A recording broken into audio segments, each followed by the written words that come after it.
دنیا کا وہ صحرا جہاں پھولوں کا سمندر بن جاتا ہے۔ ایک ایسا صحرا جہاں عام دنوں میں صرف ریت ہوتی ہے، مگر کبھی کبھی پورا صحرا رنگ برنگے پھولوں سے بھر جاتا ہے۔ یہ حیران کن مقام اٹکیما ڈیزرٹ کہلاتا ہے۔ یہ دنیا کے خشک ترین صحراؤں میں سے ایک ہے اور چلی میں واقع ہے، لیکن بعض سالوں میں بارش ہونے کے بعد یہاں لاکھوں پھول کھل جاتے ہیں۔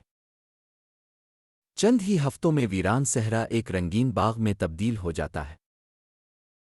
یہ منظر اتنا خوبصورت ہوتا ہے کہ لوگ اسے قدرت کا معجزہ کہتے ہیں۔